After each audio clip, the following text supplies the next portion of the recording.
Hello and welcome back to another episode of Math with Sohn.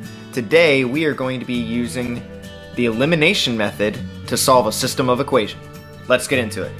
For our first problem, we're going to have two equations. That's what a system is. We got a 3y plus 2x is equal to 6. And we are going to have a 5y minus a 2x is equal to 10.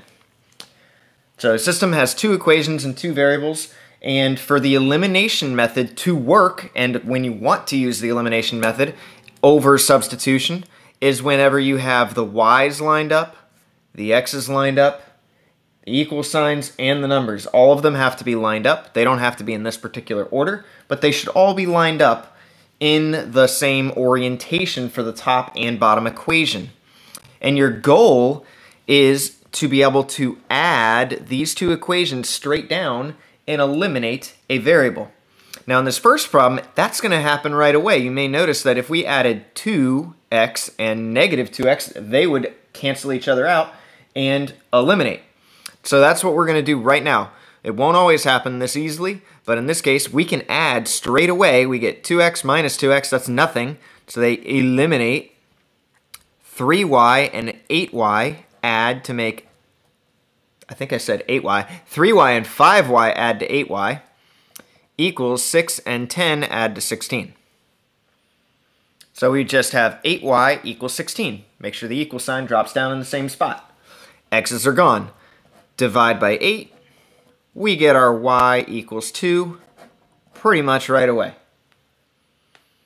Once you get y is equal to 2, you also still have to find that x value. So one of the two original equations that we had, just pick one of them and plug in the y value so that we can find x. So I'm going to choose the top equation. That was a 3y plus 2x is equal to 6. I'm just rewriting it. And I'm going to insert in the 2 that we just found out that y was equal to. 3 times 2 plus 2x is equal to 6. We get 6 plus 2x equals 6. Subtract, and you get 2x is equal to 0. Well, that doesn't mean we have no solution, because if you divide 0 by 2, you still end up with 0. All right? So now we have our x and our y value, and we have our solution point. 0, 2 as a coordinate point is the official way to write a lot of answers as systems of equations. So for our next problem, we are going to have to actually do what most elimination problems will require. So we got 5x plus 4y equals 22. And we have a 3x plus a regular single y equals 9. So in this case, yes, everything is lined up. The x's, the y's, the equal signs, and the numbers. But we can't add and eliminate right away. If we add 5 and 3, we get 8. If we add 4y and a 1y, we end up with 5y. Nothing eliminates. Even if this was 22 and negative 22, you wouldn't want that to be the thing that eliminates. You want to eliminate a variable. So in this case, we need to multiply the top equation or the bottom equation by a number to allow it to eliminate. So you want to look at the smaller values, meaning the 3x and the 1y in this case, and you need to think, can I multiply 3 by anything easily to where it will eliminate with 5? And the answer to that is not really.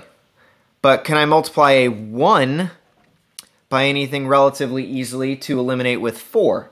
And the answer to that is, yeah, I can multiply 1 times negative 4, and if I do that, I would have a negative 4 here and a positive 4 on the top equation, and then they would eliminate. So we have to multiply by negative 4. Realizing what to multiply by is sometimes the hardest part. Make sure we distribute that negative 4 to all of these terms. That would allow us to have negative 12x minus 4y equals negative 36. And I'm just going to rewrite the top equation right here. 5x plus 4y equals 22. And that allows everything to just kind of be neat. Now we have the 4y and the negative 4y. They're going to cancel out. like we wanted. We created that situation. We end up with 5 and negative 12. That makes negative 7x. 22 and negative 36. When we add those, we get negative 14. If we divide by negative 7, negative 14 divided by negative 7 is 2. So now we have our x value. We still have to find the y value. We have to take that 2 and plug it into any of the two equations that we started with. I'm going to choose this bottom one before we multiplied by negative 4. So that would be a 3. We're plugging in 2 for the x, so that would be times 2 plus a 1y, or y, equals 9. 6 plus y equals 9. Subtract 6 from both sides, and we would get minus 6. Minus 6, y would equal 3 when you subtract 6 from the 9. So we got 2 for x and 3 for y, written as a coordinate point, 2, 3. If you want to check that answer, you could plug it into the other equation. If we plug in 2 for x and 3 for y, 5 times 2 plus 4 times 3 had better equal 22. And if it does, you know you've done it right. Well, that's 10 from 5 times 2 and 12 from 4 times 3. So does 10 plus 12 equal 22? Absolutely, we know we did it right.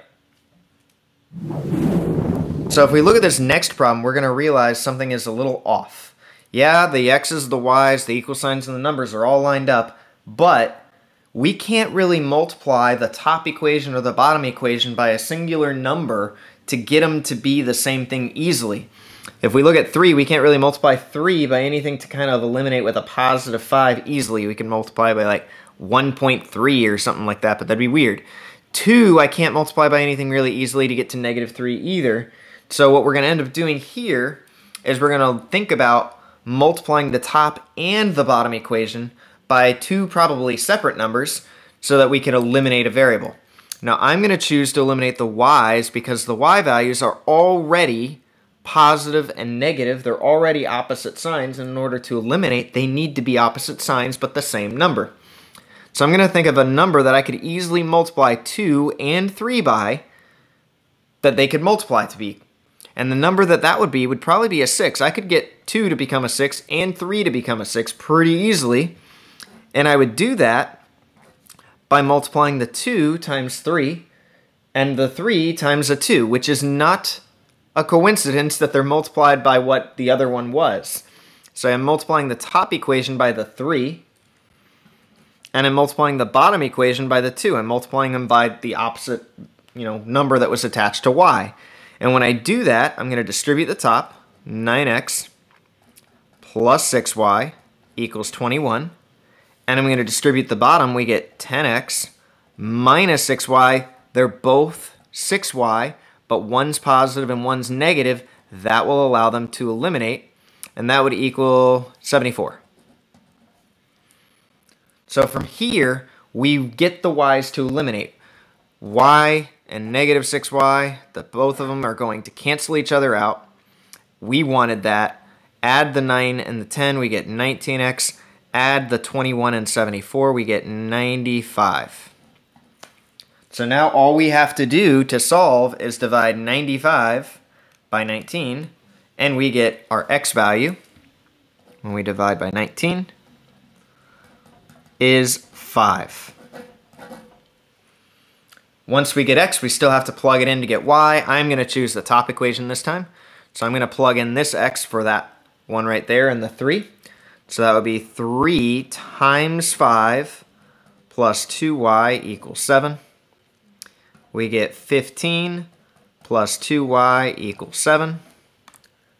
Subtract 15, subtract 15. 2y would equal 7 minus 15 is negative 8. And when we divide by 2, 8 divided by 2 is 4, so negative 8 divided by 2 is negative 4.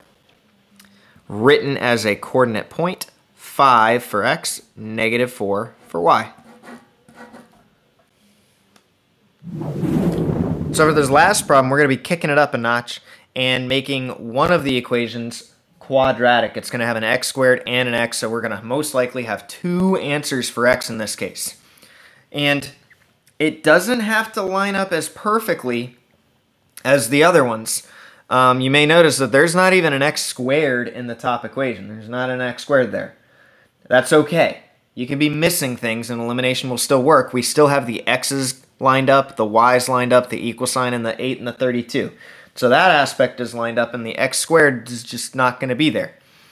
So we can choose to eliminate the x's or the y's in this case. However, because the x squared is here, we're going to want to eliminate the y's. Not only that, the y's are pretty easy to eliminate because they're already pretty much the same. We got a negative y here and a negative y there.